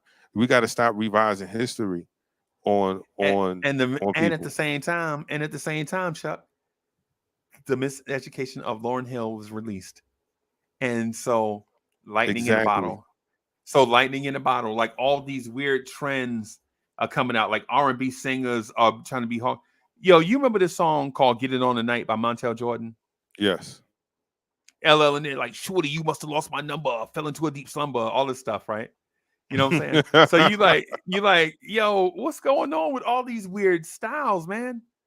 And then the Miseducation of Lauryn Hill comes out, and it's like Little Red Riding Hood going down the path. All these weird things going off, people trying to figure out they style. You know, it's crazy. It's and that's why Pretty Ricky is out. You when remember Pretty Ricky? when Miseducation dropped, nah, them boys came a little bit later, didn't they? Like 2000? Because Miseducation came out in 98, right? Yeah. Right. And Pretty Ricky came out in 2000. That's later. I can't believe I'm Googling Pretty Ricky. Oh, yeah. No, hey, never mind. Let me, that's wild. Let me see. I'm a Google it. Let me Pretty Ricky. Oh God, I can't believe I'm Googling Pretty Ricky, bro. Yeah, 1997 to present. Wow. Yeah. That's this era is, you remember Rome, I Belong to You? Love that album. Yeah. I love those. I love all the covers he did. Yeah. Eric Benet. Remember Eric Benet? Kenny Lattimore? Kenny Lattimore. Is you. Yeah. You Jesse couldn't go to a Powell. wedding without hearing that at that time. Yeah. And so what? In music in general, because on the pop side, you had the Britney Spears, the NSYNCs, the 98 Degrees, and all of that stuff. And she sounded like nothing, and it was a combination of all the things that we revere about. Like, she could rap, she could sing, she had just enough street credibility. Just enough. Yep. You know, and Nice little. It was easy on the eyes a little bit. You know what I'm saying? easy on the eyes. Yeah. She was talented. They were putting her in stuff. You know, she's in a classic movie. Right. Sister Act 2. yeah. Mocha like that movie. I'm like, every time I watch Sister Act 2, I'm like, I'm like, wake me up at the singing part. That's what I'm assuming is this. You know what I'm saying? So it's a lot. Moken Steph is out. Oh wow! All You these taking me back. Jeez. And all this stuff is off the top of the head, y'all. I'm sorry if I have a head full of useless knowledge, but that is Uncle Freezie, the dude that knows a lot of unimportant stuff. Like if you need to know some important stuff, now I'm not your guy, right? I'm not your guy. But if you need to know a bunch of unimportant stuff, like if you need to know that the DOC is from Dallas, Texas, I'm your man. You know what I'm saying? But Nika is out, and I know people like, Nika, who is that? She had like the spring song one year. Like she had a song, it was on this movie soundtrack called Eddie. It was a Whoopi Goldberg movie about how she coached the Knicks. And Rick Fox and his wife is trying to get back together and such. And it's the song that they keep playing. You know what I'm saying? That's Nika. You know what I'm saying? So, but yeah, man. And that's why I'm telling you that Lauryn Hill was the benefactor of the perfect storm. You know what I'm saying? Because if you can imagine, SWV was out with a song called Rain and Use Your Heart and all of that. Allure did a song with 112 called All Cried Out. I mean, it was just a bunch of, it was just Destiny's Child had just come out, and I was like, they'll never make it. I was like, Destiny's Child, they name too long. I like Allure. Oh, was I wrong, bro? You was wrong. Yeah, I was wrong. After the group, Child. after the group made several changes, they were out of there. So, as Brooklyn, I agree. The shiny suit era was Puff trying to get Rap to cross over. I understand that, but it was just a bad look. It was a bad it was a bad time Yeah. to see everybody look. Even if you go back and look at it now, you're like, what in the world What were we thinking? were we thinking? Right. And listen, I'm just as guilty, bro, because I was walking around with a rhinoceros on my t-shirt. Right? Let go. Yes. Yeah. I was walking around with baggy jeans, looked like I was taking out the trash with FUBU on it. I was like, what the heck is a FUBU? You know what I'm saying? But before, you know what I'm saying, Yes. all this, Right. and people like FUBU, man, y'all know I'm talking about FUBU, man. Come on. Come on. You know what I'm saying? So Lauryn Hill came out. I swear it was lightning in a bottle, man. If she had done 2 albums that was similar, like what you mentioned about Stevie Wonder, like how Stevie Wonder has one iconic classic album. From the time you hear songs like Superstitious, you already know Yeah. this joint is out of here. You know what I'm saying? Gone. You know what I'm saying? Ain't no catching that. That's a skyrocket. That's a rocket to. There's no catching that, right? But then you come out with another album, and the album after that, and you're like, oh, wait a minute, this dude is talented, right? But Lauryn Hill came out with one album, one solo project, and she didn't give people credit for the work they did, right? And then, you know what I'm saying? If she had come out with another album that was just good, then I'd have been like, okay. Right. And so it's like the Fat Boys, right? The Fat Boys, they came out, fat boy, really are fat boy. And then they came out with another album, Fat Boys Are Back. Fat Boys Are Back. And then so you like, okay, Fat Boys are doing something. Yeah. Yeah. And so Chuck, that's why I'm saying, like, think about this. Fat Boys Are Back the next year, paid in full. And now you see my point. And see, here's I get your point. But I told you remember how old I told you what I was at the time. So Fat Boys, in my mind, are the world. Yeah. Because I can understand everything they're saying. Right. And just on a side note, Disorderlies is one of the most underrated movies Funny of all time. That yeah, movie. It's funny. It's funny. Because when I saw them in Crush Groove, I was like, yo, these guys are funny. They should do a movie. And bang. And then next year, you know, they in a movie. Bam. Right. And so I understand your stance. I respect it. But all I'm saying is that body of work is an incredible testament. And I do agree that had there been follow-up work, just as good that or was better, comparable.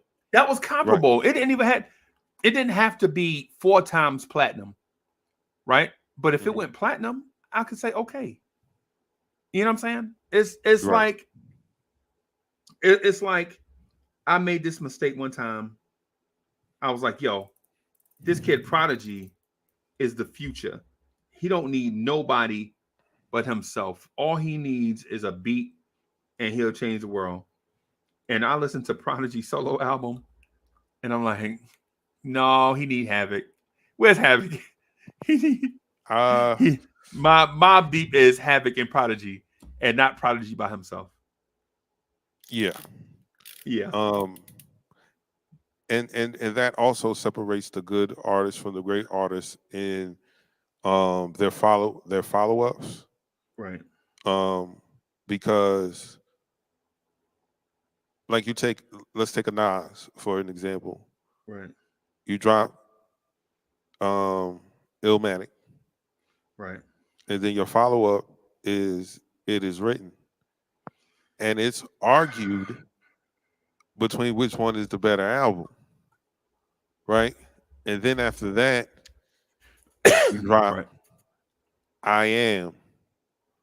I think if I Am and Nostradamus was one album, there would be no discussion at all on who is better between Jay-Z or Nas. Right.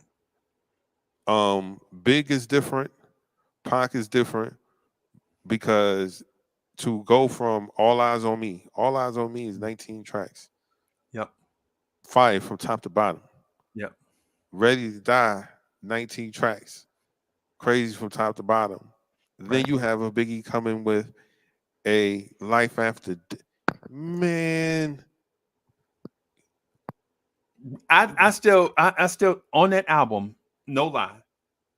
The first time I heard it, I remember I heard about him. I heard about him passing away, and then the album was coming out like 10 days later. Right? It wasn't 2 Yeah. weeks. I was like, dang, that's you know what I'm saying? That's messed up. Because I saw his interview on BET, right? So he was murdered. They showed they had filmed the thing in Los Angeles with him to air. You know what I'm saying? But then he Right. murdered. They show it anyway, right?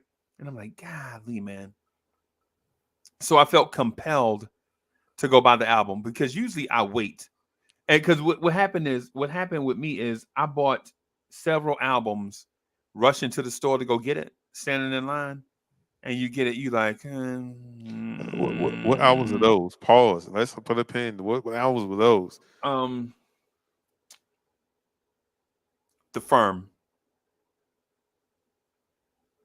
You remember The Firm? Yes. I get it, and I'm like, yeah. It has a couple. It has joints on there. Oh, Yeah. God. You remember this artist called Puff Johnson? No, you don't probably, right? Mm-mm. She had a banging video. There is a person named I give you, hey, listen. Classic example.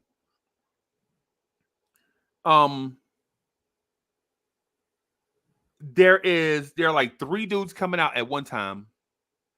There's this dude called Alfonso Hunter, a dude named God dog it, Horace Brown.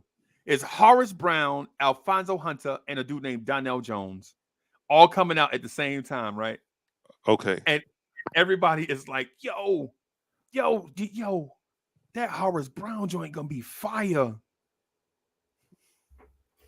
The girl, but Horace Brown, he could sing though.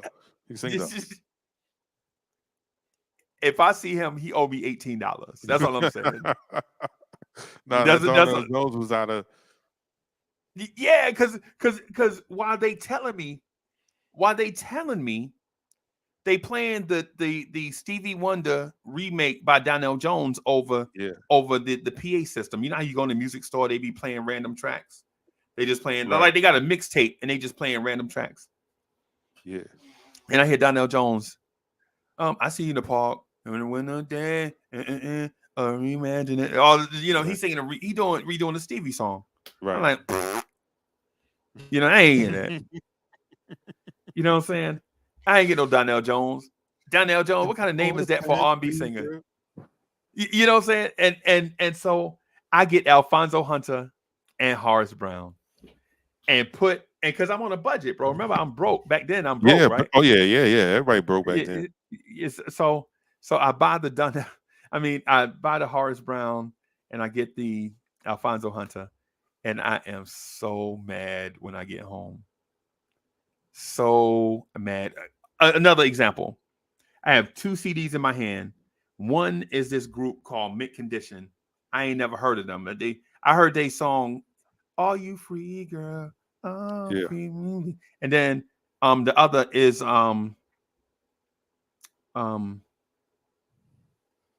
Portrait. They got this club banger called Honey Dip. Right? I want a honey dip. You know what I'm saying? And so I put Did you just say Portrait? Portrait. Yes. Yes. I put Mint Condition back on the shelf and take Portrait back to the barracks.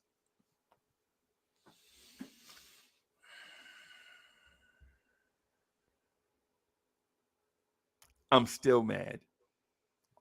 Still mad. Wow. Here go another one. Here go another one. I have two CDs in my hand. One is Black Sheep. The other one is Lil Sean. Right? Do not I tell me I put Black Sheep back and took Lil Sean. you, sir, you, sir, Bro, you, sir. Lil Sean at the time had this song. It was so catchy. The name of the song was "Clap Your Hands" because your mom's kind of fly. And I'm like, oh, Lil Sean. That's why, Ooh. Chuck. That's why I'm saying. That's why I'm saying, bro. This whole thing, man, of rushing out. I never forget. It was so much hype. I think it was 90. I think it was 93. I think it was 93 or 90 something. And I have the choice between these two albums. One is 12 Play, and the other is a Wu-Tang Clan debut, right? And I put back the Wu-Tang Clan debut for 12 Play. Okay, now, I heard you use Barrett's. So you're a young man at the time, at least 18 years old. So 12 play might have been the right record. It would have been the right record for you to get. Right. Simply because you get more action with 12 play than I'll effing take a spike bat and slam your nuts up against the no. Yeah. And to be honest with you, I was wrong. I should have got Wu-Tang Clan. Right? I should have got the Wu. Cause at the end of the day, both groups were great. Mm-hmm. But you didn't. At the time, I didn't know that Wu was only going to do a certain number of albums. I should have got on the Wu earlier. Mm-hmm. And now I'm not a huge Wu fan, and I should have got on the Wu early. And I'm not saying that they're not good. People, don't get this twisted. Don't get it twisted. Like I hate the Wu-Tang Clan, right? The Wu-Tang, I got introduced walking home from school. It was these Puerto Rican cats.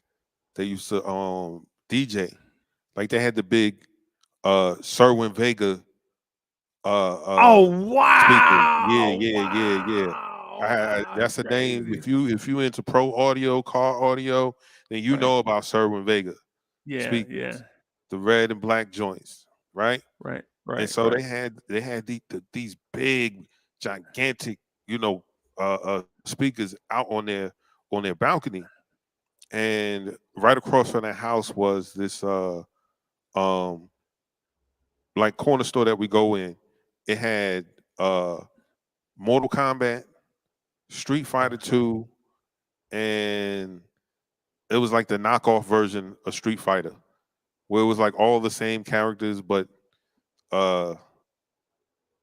different names. I can't remember the name of it. Is it Rage? Okay. Something Rage. But anyway, Okay. so we would go there and we would play games after school or before school. So we're walking to the store, and that's what I heard. I was like, he'll take an iron and sit it on a hanger and put it on the stove for a half an hour, and then jam. I was like, wait, what? Right. And then I'm just sitting there like jaw on the floor, like, what in the world is that? So Right. now I'm like, okay, Saturday morning, I'm gonna wake up early. I'm gonna go to the grocery store Right. and I'm gonna bag groceries. I'm gonna bag Right. groceries. I'm You gonna get get them some tips. tips, Yeah. get some deliveries, and I'm gonna walk up to Queens Boulevard and I'm gonna go to Sam Goody, and then I'm gonna ask for the Sam spike. Goody. Sam Goody. Wow. And I'm going to ask for the album with the song I'll smash your nuts on the dresser with a spike bat. because I didn't know what it was. I didn't know Right. the name of the group or anything. I'll cut your eyelids off and feed you nothing but sleeping pills. Yes. Yes, I sew that your joint. butt cheeks together and keep feeding you and You and feeding feed you you and and feed. feeding you. Yeah. So when I said that, the dude was like, "Oh, Wu-Tang, like yo, over there, right there," and there was this Everybody had whole, asked him the same question. Everybody had asked him the same thing Chuck had asked him. you know, the joint, you know the thing, man, where he sewed his butt cheeks together. He was like, "Yo, Wu-Tang, yo, over there, my man, right there. You Yeah. see the whole thing right there, the whole display." So they had the whole like the W display and all of the tapes and stuff. Because I bought the tape first. Okay. I didn't get a CD. It was a tape. Okay. Um, and man, I would listen to that tape over and over and over again. Right. And then when everyone dropped, it was like a new revelation. Because everybody put out a classic project, Right. but I think the RZA don't get as much respect as he should, Right. because 9 MCs get together on a collaborative project, 36 chambers, and Right. it is groundbreaking, monumental. The classic records, up and down. That's RZA's greatest work. Yep. Second is Liquid Swords. I Okay. know people will argue me the purple tape, Right. or they'll argue Iron Maiden, and the Return of the 36 Chambers. But Liquid Swords, from production to rhyming, the Jizza got busy. Yep. Right. It's yo, that album still knocks. I was like, yo, they keep saying like, the New York now doing the 808. Go listen to that album. Go listen Right. to Liquid Swords, and listen to the bass net. Those Right. beats were crazy, Right. crazy. Um, So I'm gonna just say this real quick, right? So I need to make a correction. Because I'm gonna say on Wu-Tang, I just want to make a correction. I did not buy Portrait. The album I bought was a album by Joe Public. You remember Joe Public? yo, Uncle Freezie, yo, Uncle Freezie. Yo, so it was either mint condition or Joe Public, and I picked Joe Public. And my homeboy Brown, who passed away a couple of years ago, Yeah, he was like kind of like my mentor in this music thing, because we know more about music than anybody alive. Like art, not in terms of artistry, but music. Like we can recall music. yeah. Me and him used to go at it. Like, yo, what was song number 8 on Mama Said Knock You Out? And we, you know what I'm saying? You know, we going. I'm probably wrong, but I'll be like milky cereal. You know what I'm saying? Just you know what I'm saying? Just for the sake of conversation, I'm probably wrong, but yo, I'm gonna say this, and I know we probably gonna have to wrap up because the KMD gonna start in like 4 or 5 minutes, and I know people want to talk about Tom Thibodeau rotations, but I want to drop a live grenade in the room, right? Oh, excuse me. This is for the ghetto intellect. Ghetto intellect, sir. The greatest member of the Wu-Tang Clan is not the Jizza. It's not Meth, right? It's not Tony Stark, right? It's not Raekwon, right? In my opinion, it's not Old Dirty Bastard. If you say what I think you're about to say, I'm No, I ain't going saying off. that. Go ahead. I ain't going to say nothing stupid like Capadonna. You know I ain't going to do that, right? I think the greatest member is the Rebel INS, right? And the reason being is, and I know people don't like him because he plain, but if you notice on all their all their great tracks, he either goes first or has the longest verse, right? And my favorite, right, And so South BK, I know Ghostface. Ghostface is dope, right? I'm not saying this, I'm not dismissing Raekwon and Ghostface, right? What I'm saying is Inspector Deck said on a joint. Now remember, this is highly anticipated. They went years between albums trying to do all this woo stuff, right? And they come out with another album and they have a joint called Triumph, right? I remember all the radio stations were trying to play it early, right? Right? The first Chuck, who was the first person on Triumph? Out the box. Inspector Deck. Inspector Deck. Inspector Deck A said bomb atomically. atomically. Socrates' philosophies and hypotheses Hypotheses. can't define how I'm dropping these mockeries. Lyrically performed on robberies. robberies. Possibly Flee with they the plotted lottery. me. Yes. Battle scarred Shogun. When the pen hits tremendous. Tremendous. Ultraviolet blinds the forensics, whatever he said. Right? And then other dudes is on there like, make them jump like Rod Strickland. You know what I'm saying? I'm like, yo, Inspector Deck ate all these dudes on a highly anticipated joint. But Inspector Deck is that dude. Now, I said that the GZA had the best album. I didn't say he was the nicest. No, I understand. I understand that. Understood. I'm saying when you talk to people about music, though, what happens is everybody has their own favorite Wu member. Right. You know what I'm saying? Like I've even people were like, yo, my favorite member is Redman. And I'm like, Redman wasn't even in it. Redman ain't even a Wu member. He was adopted by them. Yeah, later. Yeah, he was adopted by them, but he not a Wu member. No. You know what I'm saying? Ghost would be my favorite because I remember hearing him and I was like, yo, what the heck is he? What does that mean? Right. What are these slang codes? I gotta learn it. I gotta figure it out because this is too dope. But Ghost is my favorite, then Meth, then Ray. But if then we're talking, Ray, you got Ray third? Yeah. Oh my God. What? Ray is third? Yeah. Usually people are like, yo, it's Meth then Ray, or it's Ghost then Ray, or it's Ray then Rebel, or it's such and such and Ray. You know what I'm saying? But man, Ray is third. Well, first and foremost,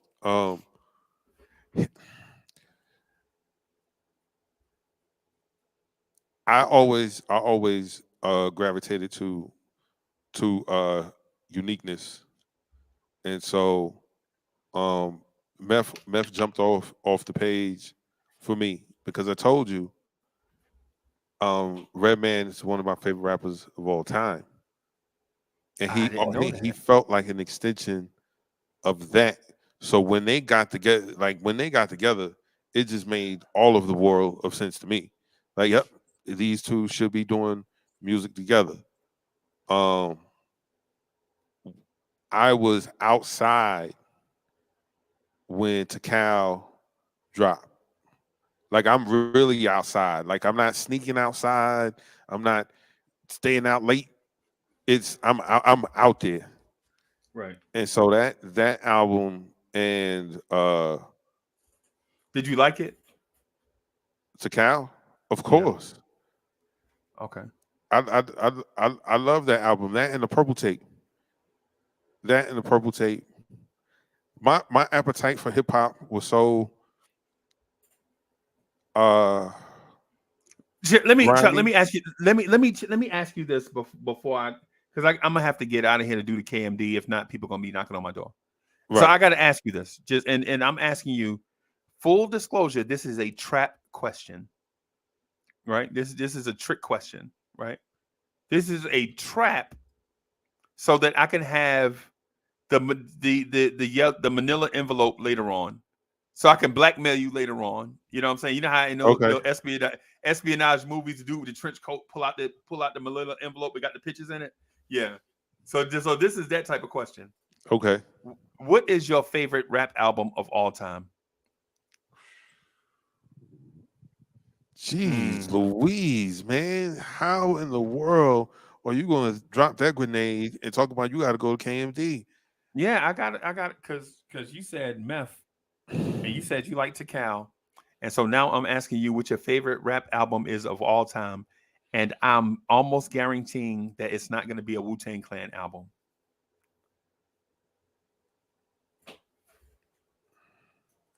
Chat, what's your And favorite this rap is, album of all time? see,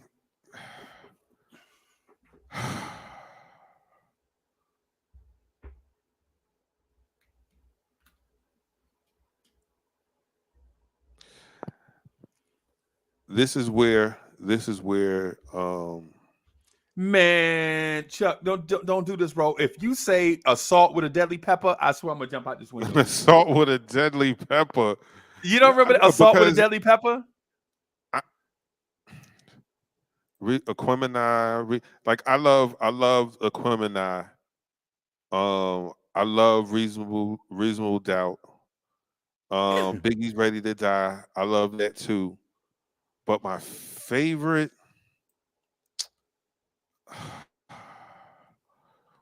Welcome to the House of Pain. What? uh, What the fuck? What? No, come I on, started to man. say Feel the Vibrations, but I couldn't remember what was the name of the album. I was going to say something ridiculous like that. My favorite, the one that I go back to all the time, nah,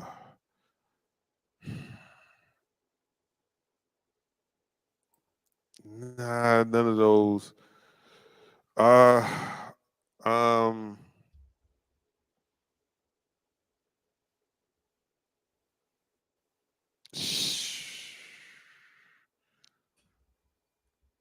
Illmatic is there, but I'm gonna have to say, uh, the Infamous. Okay. The I got you. Infamous. I got you. I got you. Hey, me and Real King. All right, so this right here is my favorite. Me and Real King agree. My It's in my favorite. it's in my top. It's in my top five. It's in my top five for sure. The Low End Theory. That production, the way it sounded, the way it still slaps. Right. It still slaps. Um,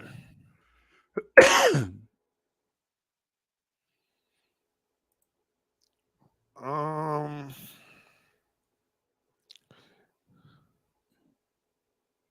Reasonable Doubt is not one of my, like. I think Blueprint is better than all of those albums before it. Even though I know, what was it, Volume 2 is where he popped Right. with the Annie joint and all that. Yeah. Hard Not Life. Yeah. Yeah. But Blueprint, man, the first one. There's nothing. There's nothing. It was nothing. There's nothing better. Um, Wow. 444 was fire. Right. 444 So I like sounded Illmatic. So for one, I like Illmatic too. Illmatic is top 5 for me, but it goes up and down. It goes from 1 to 5, okay. right? And so the name of this show is Vibes and Stuff. So y'all should have knew right offhand that the Low End Theory was gonna be in there somewhere, Yeah. because the name of the show is Vibes and Stuff. It's a track off of the low end theory, right? Right. You know what I'm saying? So yeah. So, but I will say this: if I had to say a top five, why you were thinking, I would say my top five would probably be, um, let me take a deep breath before I commit. I would say, I don't know how many new albums are there, but I will say I'm gonna just say this in terms of um relevance to my life. The Chronic is in the top five, right? Ice Cube had an album, and y'all bear with me, right? Bear with me. I'm not trolling right now. Bear with me. So Ice Cube has an album called Death Certificate, right? Slick Rick has an album called The Adventures of Slick Rick. So I'm saying The Chronic, Death Certificate, The Adventures of Slick Rick, The Low End Theory, Paid in Full. I can't even argue. I can't argue any of that. One, because it's your list, and then Right. two, like all those albums are amazing from top to bottom. Right. Now, um, I'm gonna go Illmatic, Mm. Blueprint, Jay's Mm-hmm. Blueprint, Jay's Blueprint, Not KRS, not BDP, not not KRS. KRS's Blueprint. Even though that was amazing too, but um, Jay-Z's Blueprint, Illmatic,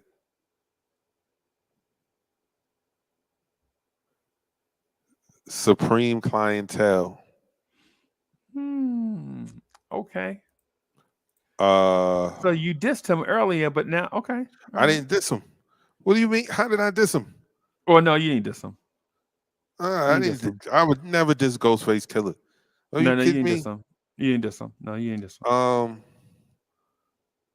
I said Supreme Clientele. All right, so number 4 would be uh You missing one. I'm telling you right now, you missing one because you're thinking about a certain time, and so you missing one. You are missing Strictly Business. EPMD. EPMD.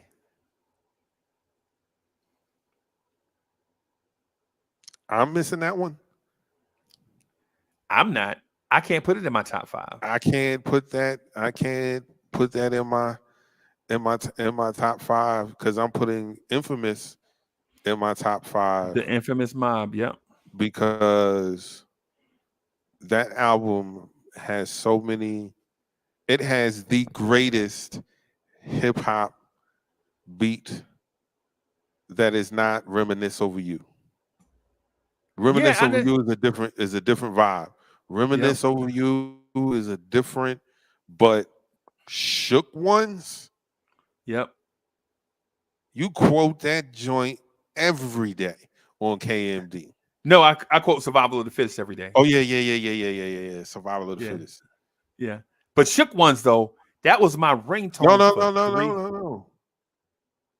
That was Shook Ones.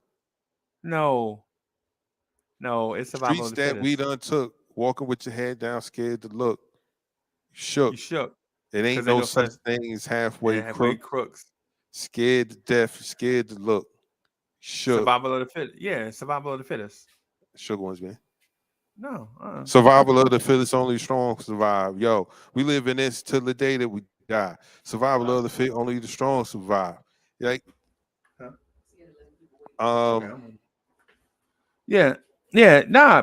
It's Shook. I'll show you. I'll show you right here. Watch. I'll pull it up on the screen. Survival of the Fittest. Mob. the Shook Ones, man. Watch. I went to Jamaica Ave to get that album. We cut school. Chuck, We you cut didn't. school that day to go get that album. You And we didn't. saw Nas and Mobb Deep them on the Ave. We got chased by truancy. This is back in the day when you didn't go to school. The police locked you up and took you to school. Bim. Survival of the fittest. Uh-huh. Right. Right. Survival of the fittest. And look down at first verse 1, Prodigy. Right there in gray. Down at the bottom. Verse 1, Prodigy. There's a war going on outside no man is safe from. I'll scroll down. There's a war going on outside no man is safe from. You can run, but you can't hide forever from these streets that we done took. You walk around with your head down, scared to look. You shook because there's no such things as halfway crooks. That is Never off around with of a beef cook in my part of town, similar Yeah. to Vietnam. Vietnam. Yep, that's survival of the fittest. Better have your right gear ready. Try to rock me and get rock steady. Rock steady. On the Yeah. Mac, one double. I touch you, you leave you with not much to go home with. My skin is thick, Thick. cause I be up in the action, in the mix of action. If I'm not at home, puffing live, relaxing, Relaxing. you all got a brother to press. So I wear slug proof. Yeah, Underneath yeah, my yeah, guess. yeah, yeah, Yeah. yeah, That's yeah, yeah, that's yeah, the yeah, yeah, survival yeah, of the yeah. fittest. Yeah. That is survival of the fittest. Ah, Yeah. Hey, yeah, man. Yeah, man. in my top 5, and got it wrong. Either way, you can't be wrong with your favorites because they're your favorites. And to round it out, because that was 4. The Infamous was 4. So that's I can't Illmatic, believe you picked the Blueprint. Infamous over Murder Music. Infamous for is impact. And I thought that they set the tone for that year. For the year. I don't. And that's the same year too. To your point, and I'm gonna get it. I promise I'm gonna get out of here. Chuck, we gotta do. Here's my last one. Here's my last Okay. one. Since we're gonna get out of here, 400 Degrees by Juvenile. What? Which album is it? Which 400 lead track? Degrees. No, which lead track came off of that? Ha. Was that Ha? Mhm. That's you, that Big Buddy Benz. Ha. Yeah, Yeah, buddy. I was loving down south. I was loving down south rap. Man. I had just become of age where clubbing was a thing, and there was no one hotter than Juvie at the time. I know Master P had a lock on the South, but What? man, that Ice Cream Man and TRU, yo, I didn't understand it. I was like, yo, this guy can't rap. What do y'all like about him? But they was bouncing around and that every energy was system- crazy. Yeah, the energy was crazy. The energy was crazy. Right. But 400 Degrees is in that category with the Illmatics and the Blueprints, because that album is from top to bottom, and the hits that came off of that, like there's nothing. When you can play your song 25 years ago at a basketball game and everyone is shaking they man, Right. back that thing up, man. Let me explain something to you. I shove people out the way. I'm trying to get to the dance floor because something big and round gonna be on in front of me, backing that thing up. Hey man, wait, man. Ooh. Right. That's that joint. I'm telling you. Crazy, right? I'm a just say just a couple things, and then I promise you we got to get out of here because you know they want to bash Tibbs. Yes. For 3 straight hours. So, so for one, the summer that you're talking about, yes, is the summer of Shine, Bad Boys, Mhm. doom. Yeah, that summer, that's the summer of Hey by Crucial Conflict. You remember Crucial? Hey, in the middle of the ball? Hey. Yeah. I went into a hole in the wall club to see those guys perform. Yeah. Them and Icons, get crunked up dudes. Yeah. Yeah. But go And ahead. so Go ahead. my favorite joint from that summer, and this will make you laugh, is not even them. It's a song by JT Money. You remember JT Um, Money? Who I, that? I'm, Who I'm gonna that? give Who that? Who that? Who that? Who who that? that, who Who? that, Who that? Who who that? that, Who who that? that, Yeah. who that trying to run with my crew. Ah, yeah, Oh, yeah, yeah, yeah, yeah, yeah, yeah, yeah. Ah, yeah, man. oh yeah, Yeah, man.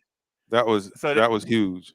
yeah, yeah, and I think this is what we're talking about, y'all. Is the summer before the miseducation of Lauryn Hill. So it Yeah. just tell you how all this stuff was in place for miseducation. Like all this stuff was on the sidelines for miseducation to walk down the middle of the street and take over. You know what I'm saying? Because wasn't nobody dominating like they. But anyway, Hey, I got to get out of here. let me take 400 degrees out of my top 5 and give it my honorable mention. I gotta go with AT Aliens. When I heard that album, I was already on Southern Playalistic Cadillac Music, Yep, but the sonics of AT Aliens, crazy.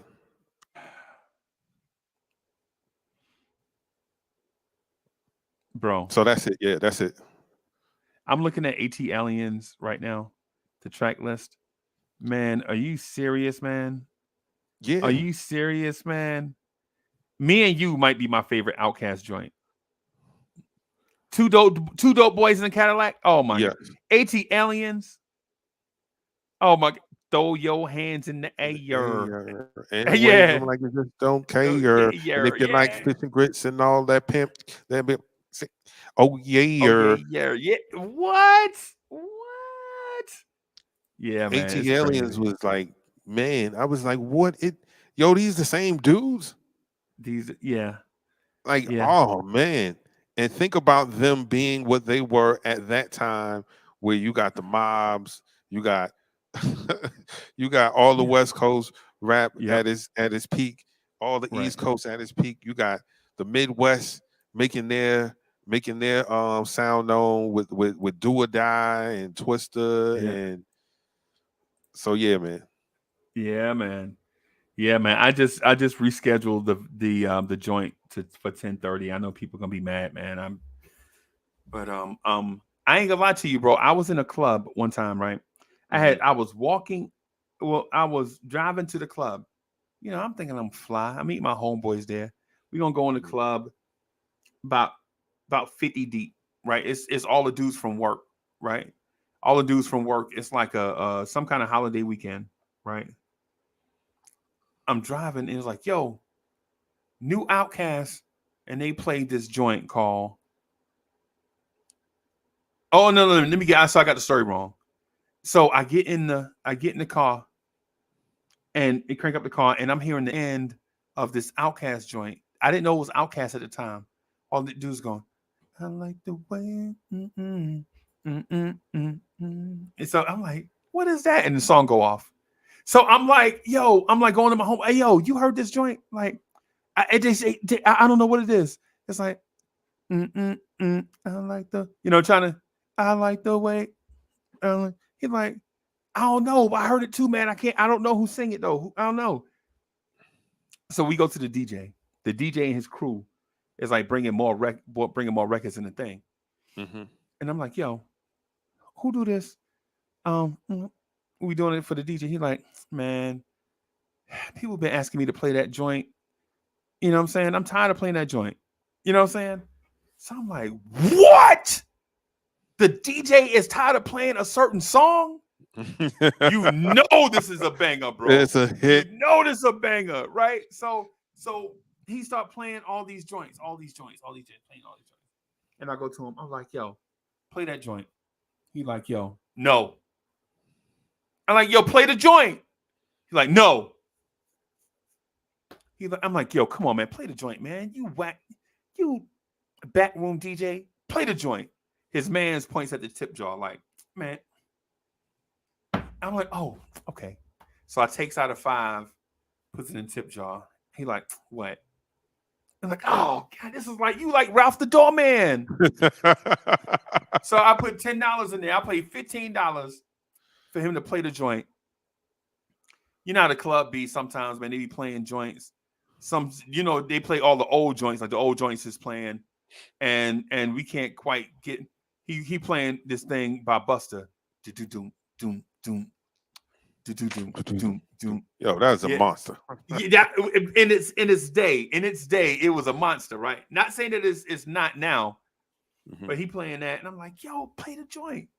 And the girls is like on the dance floor, kind of like half, you know what I'm saying, doing anything. I'm fly. I got my, you know what I'm saying, I done spent about $100 on an outfit or whatever. Back then, that was money. I'm sorry if y'all not impressed by Uncle Freezie $100 outfit right now. $100 ain't nothing, but back then that was something. Stop for Don laughing at my $100 outfit. You know what I'm saying?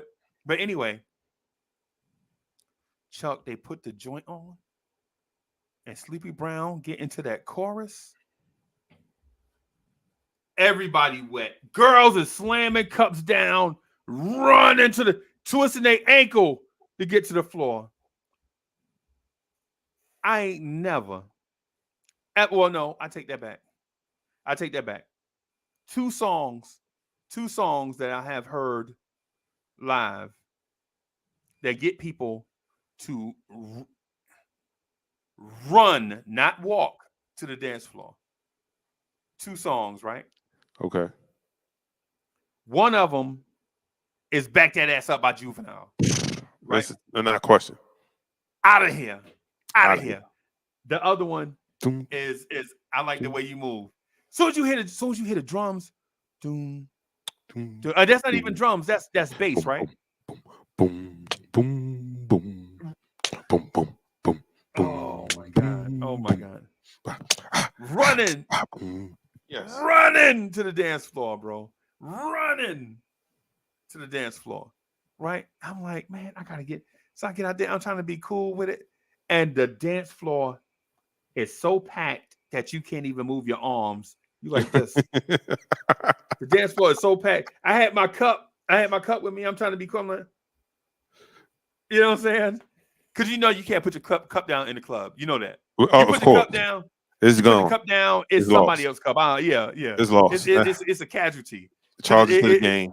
Yeah. It's collateral damage, right? So I got my cup with me, and I'm dancing, and I'm looking at the DJ, right? This is me. I'm looking at the DJ. The DJ is like spinning. He doing that Bilal, that Bilal joint, like he know people trying to get his attention. He like, you remember Bilal from House Party? Yeah. trying to act like he don't see people. You know what I'm saying? So I slide through the crowd, and I put a $10 bill in the tip thing. He's like, what? Which one you want me to play? Run it back. Like, no! DJs, that's a cardinal. DJs don't run it back, right? So I take a $20 bill and put it in there, and he run it back twice. And people like, who paid him? Well, he played the song 3 times in a row. And if I had some bread on me, if I had some money, I had money, but I ain't had no cash. You know what I'm saying? If I had some cash on me, I'd ask him to play it one more time. Because that joint in the club. Anyway, all right, I got to go, man. I got to go talk KMD.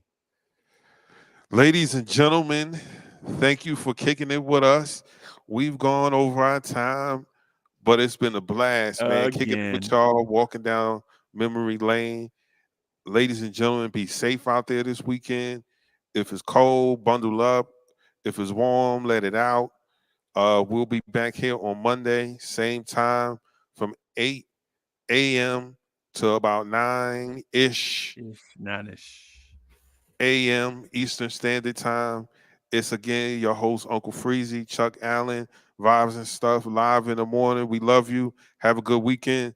Peace. Peace, y'all.